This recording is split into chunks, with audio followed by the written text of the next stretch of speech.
Hello दोस्तों, मैं मोहम्मद सिंह, एडी इलेक्ट्रिकल इंजीनियरिंग में आप लोगों का स्वागत है।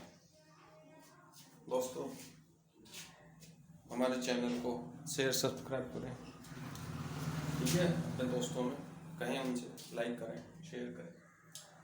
देखो दोस्तों, आज हम एडी इलेक्ट्रिकल इंजीनियरिंग में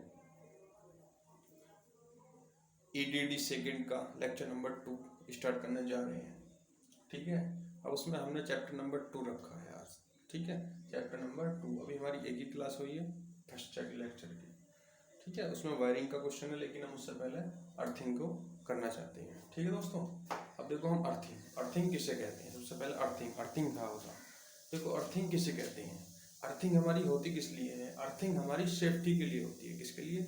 अर्थिंग हमारी सेफ्टी के लिए होती है, जिससे हमारी कोई मोटर है, जनरेटर है, अल्टरनेटर है, या कोई भी इलेक्ट्रिक सामान है जो धातु का है, बना हुआ है, उसमें यदि करंट आ जाए और तुम्हारा हाथ लग जाए तो वो तुम्हें क्या करेगा, तुम्हारी बॉडी से सर्किट बनाएगा और तुम स्वाह, ठीक है। उससे बचने के लिए हम क्या करते हैं। देखो, उससे बचने के लिए यदि उसकी किसी वैद्युत उपकरण की बॉडी अर्थिंग होगी, तुम्हारा हाथ लगने पर भी क्या होगा, तुम्हारा हाथ लगने पर भी तुम्हें शॉक नहीं लगेगा। इसलिए हम क्या करते हैं, अर्थिंग करते हैं, ठीक है। इसके प्रॉफिट बहुत हैं, बिगर इसके कुछ नहीं है। अगर तुम अर्थिंग में सेफ्टी नहीं रखने के हो तो तुम नहीं बचने के हो, फिर तुम्हारा क्या फायदा। इलेक्ट्रिक में फिर तुम भी इलेक्ट्रिक ही बन जाओगे, ठीक है। तो देखो, अर्थिंग किसे कहते हैं। देखो, किसी वैद्युत उपकरण मतलब कोई वैद्युत उपकरण होना चाहिए जिसके अंदर करंट फ्लो हो जाए।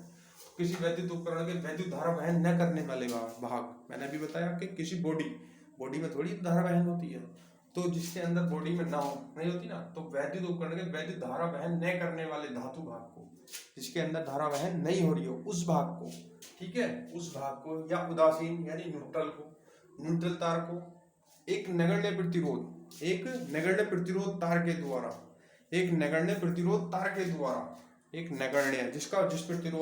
जिस तार से हम जोड़ रहे हैं उसकी बॉडी को, उसका प्रतिरोध बहुत कम से कम होना चाहिए। यदि प्रतिरोध अधिक हुआ, तुम्हारी बॉडी से प्रतिरोध क्या हुआ, अधिक हुआ, और तुम्हारी बॉडी का कम हुआ, तो करंट क्या है, तुम्हारी बॉडी से फ्लो होगी, ठीक है। तुम्हारी बॉडी से करंट फ्लो होगी। तो इससे बचने के लिए हम क्या करते हैं, इससे हम बचने के लिए एक नगण्य प्रतिरोध के तार द्वारा भूमि से जोड़ने की प्रक्रिया को हम अर्थिंग कहते हैं। समझ गए, ये भूमि से जोड़ने की क्रिया को हम अर्थिंग कहते हैं। अर्थिंग से प्रोटेक्शन होती है, ठीक है, और अपनी भी और इलेक्ट्रिकल मशीन की भी, ठीक है, अपनी भी प्रोटेक्शन होती है और इलेक्ट्रिकल मशीन की भी प्रोटेक्शन होती है, ठीक है भाई। अब इसमें देखो हम क्या है, अर्थिंग करने के लिए विशेषताएं क्या क्या होनी चाहिए, ठीक है। अर्थिंग करने के लिए विशेषताएं क्या क्या होनी चाहिए। अर्थिंग करने के लिए जहां अर्थिंग करने वाले स्थान की दूरी कम से कम 1.5 मीटर में होनी चाहिए। मतलब जहां पे तुम्हारे घर से 1.5 मीटर दूर होना चाहिए, कम से कम, ठीक है, कम से कम 1.5 मीटर दूर होना चाहिए, ठीक है, कम से कम 1.5 मीटर दूर होना चाहिए। हाँ, देखो अर्थिंग करने वाले स्थान की दूरी कम से कम 1.5 मीटर होनी चाहिए। अर्थिंग वायर की माप फेज वायर के आधे से कम नहीं होनी चाहिए, ठीक है। जो हमारा फेज वायर होता है, जिसमें सप्लाई आती है, उसको फेज वायर बोलते हैं। उसकी जो माप है हमारी क्या होनी चाहिए, अर्थ वायर जो होता है उसकी माप हमारी आधे से कम नहीं होनी चाहिए, ठीक है, आधे से कम नहीं होनी चाहिए, ठीक है। उसकी जो माप है आधे से कम नहीं होनी चाहिए, आधे से अधिक होनी चाहिए। थोड़ी आधा हो या आधे के ही बराबर हो लगभग, ठीक है, उससे ज़्यादा कम ना हो। थोड़ा बहुत चल जाएगा, लेकिन इतना ज़्यादा नहीं, ठीक है। ये और उसकी जो देखो कॉपर का, यदि वो क्या है, किसी क्या बोलते हैं, आधे से कम नहीं होनी चाहिए, जबकि अर्थ वायर कॉपर का हो और यह किसी भी स्थिति में 3 mm स्क्वायर और 14 SWG का मतलब होता है स्टैंडर्ड वायर गेज, और कॉपर वायर या 6 mm 11.6 SWG का होना चाहिए। यदि वो किसका है भाई, GI तार का है, गैल्वेनाइज्ड आयरन का है। GI का मतलब होता है गैल्वेनाइज्ड आयरन, ठीक है, इसको लिख लेना आप लोग, गैल्वेनाइज्ड आयरन का होना चाहिए, ठीक है। GI तार से कम से कम ना हो, नहीं होना चाहिए। मतलब यदि वो GI का है तो 6 mm का, और इसको अगर SWG में देखेंगे 11 SWG का, ठीक है। और यदि ये कॉपर का है तो 3 mm स्क्वायर और 14 SWG से कम का ही होना चाहिए, ठीक है। और अब देखो अर्थ वायर और इलेक्ट्रोड एक ही तार का होना चाहिए। मतलब जो जिसको हम एक रोड अंदर गाड़ते हैं वो रोड उसको बोलते हैं अर्थ इलेक्ट्रोड। जो मतलब हम रोड अंदर गाड़ते हैं वो होती अर्थ इलेक्ट्रोड। और एक जिससे हम तार बांधते हैं वो होता, तो वो तार और इलेक्ट्रोड हमारा एक ही उसका होना चाहिए, ठीक है। एक ही तार का होना चाहिए, इलेक्ट्रोड एक ही तार के होने चाहिए, ठीक है। और दूसरा नंबर 4 पे क्या है, अर्थ वायर। क्या है नंबर 4 पे हमारा अर्थ वायर को क्षति से बचाने के लिए, अर्थ वायर को क्षति से बचाने के लिए उसको हम पृथ्वी से 3.30 अर्थ वायर मतलब मैकेनिकल क्षति से बचाने के लिए 30.5 सेंटीमीटर नीचे लेते हैं, जमीन से नीचे लेते हैं 30.7 यानी कि आधा मीटर नीचे ले जाते हैं उसे, ठीक है। तथा 12.7 mm व्यास के अंदर 12.7 mm का एक व्यास का एक पाइप होता, उसके अंदर GI पाइप होता से ले जाया जाना चाहिए, ठीक है। जो हम तुम्हें आगे अर्थिंग के चैप्टर में बताएंगे। नंबर 5 क्या आता है देखो, अर्थिंग के लिए पाइप इलेक्ट्रोड धातु के एक ही टुकड़े तथा पेंट लेस होना चाहिए। मतलब जो हम क्या कर रहे हैं, अर्थिंग जो इलेक्ट्रोड है हमारा, अर्थ इलेक्ट्रोड है, वो पेंट नहीं होना चाहिए उस पर। कभी तुम पेंट करो कि ये गले ना, उसका कोई मतलब नहीं होता। वो अर्थिंग इलेक्ट्रोड पर पेंट नहीं करना चाहिए, उससे उसका रेजिस्टेंस बढ़ जाएगा, वो नहीं होना चाहिए।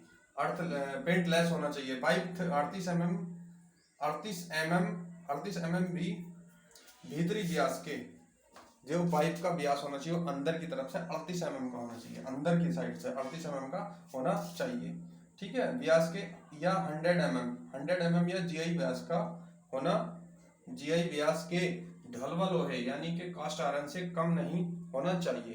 पाइप वर्टिकल अर्थात खड़ा, इस प्रकार से वर्टिकल रखा जाता है, ठीक है। वह 2.5 मीटर से कम नहीं होना चाहिए, ठीक है। अब आता हमारा नंबर 6, प्लेट अर्थिंग के लिए प्लेट इलेक्ट्रोड 60 सेंटीमीटर गुणा 6.3 mm GI, सॉरी ये है किसके लिए भाई, ये क्या है हमारा कॉपर के लिए है। ये किसके लिए हमारा ये, सॉरी ये है उसके GI के लिए। GI का मतलब गैल्वेनाइज्ड आयरन के लिए, और प्लेट होनी चाहिए। अब एक दूसरी होती है प्लेट किसकी, 60 सेंटीमीटर गुणा 60 सेंटीमीटर गुणा 3.16 mm, ये कॉपर की होती है, ठीक है। इसमें याद रखना है, जब कॉपर की होगी वो 3.16 होगी कॉपर वाली, और GI वाली जो होगी 6.3 mm की होगी। बाकी 60 सेंटीमीटर 60 गुणा 60 सेंटीमीटर दोनों में बराबर होगा, सेम होगा, ठीक है। से कम प्लेट का नहीं होना चाहिए, ठीक है। और ये मैंने लिखा देखो RE का मतलब है अर्थ रेजिस्टेंस, ठीक है। हाँ अब भाई देखो इस पर आते हैं हम, अर्थ इलेक्ट्रोड की लंबाई, अर्थ इलेक्ट्रोड की गहराई, जो मतलब गहराई होती है, वो गहराई जो होती है अर्थ इलेक्ट्रोड मतलब जो एक, जैसे गांव में हम क्या करते हैं भाई, सरिया लेते हैं, क्या करते हैं सरिया लेते हैं, सरिये को ही मान लो अर्थ इलेक्ट्रोड है, वो क्या है हमारा अर्थ इलेक्ट्रोड है, वो हमारा एक अर्थ इलेक्ट्रोड, उसको हमने इलेक्ट्रोड बोल दिया, किताबी भाषा में इलेक्ट्रोड बोल दिया कि गहराई 1.25 मीटर से कम नहीं होनी चाहिए, ठीक है। और मिट्टी की स्थिति के अनुसार उसकी गहराई घटाई और बढ़ाई जा सकती है। यदि नमी है तो उसे और कम कर सकते हैं, 1.25 मीटर से और ऊपर ले लेंगे, ठीक है। और यदि नमी नहीं है तो और नीचे ले जा सकते हैं, किसके अनुसार, गहराई के अनुसार, ठीक है। एक अच्छे अर्थ रेजिस्टेंस का मान मौसम के अनुसार बदलता रहता है, तो वही रहता है, ये बदलता है, ठीक है। और एक आइडियल रेजिस्टेंस का मान जो होता है RDL, यानी कि अर्थात पृथ्वी का रेजिस्टेंस हम 0 मान के चलते हैं आइडियल कंडीशन में, ठीक है। और एक तार स्थापन में, तार मतलब जो हम घरों में वायरिंग करते हैं उसका प्रतिरोध कितना होना चाहिए, कम से कम उस वाले जो अर्थिंग करते हैं उसका प्रतिरोध 1 ओम होना चाहिए। बड़े पावर सब स्टेशन में 0.5 ओम से 1 ओम तक होना चाहिए। बड़े पावर स्टेशन, बड़े जो होते हैं पावर स्टेशन, एक होता है छोटे सब स्टेशन, पावर स्टेशन के लिए 1 ओम से 2 ओम तक होना चाहिए। और अन्य वैद्युत संस्थानों में 2.5 mm यानी 2.5 ओम से 5 ओम तक होना चाहिए अन्य वैद्युत संस्थानों में, ये तुम्हें याद रखना है, ठीक है। तार जो हम घरों में वायरिंग करते हैं उसमें 1 ओम, बड़े पावर स्टेशनों में 0.5 ओम, कम से कम जितना हो उतना अच्छी बात है। अर्थ रेजिस्टेंस जितना कम हो उतना अच्छा है तुम्हारे लिए, बहुत बढ़िया है तुम्हारे लिए, हमारे लिए, सभी के लिए, ठीक है भाई। हाँ भाई आज का लेक्चर हम इसलिए मैंने बोर्ड पर पहले ही लिख दिया था। बाकी यदि मैं लिखता तो बहुत ज़्यादा टाइम लगता, इससे मेरा डाटा में उसमें भी ज़्यादा खर्च होता है, इसलिए मैंने तार के फिर समझाना अच्छा समझा। ठीक है भाई, ओके, गुड बाय। हमारे चैनल का ध्यान रखना भाई, KD electrical engineering, share subscribe करें। ठीक है, ओके, गुड बाय।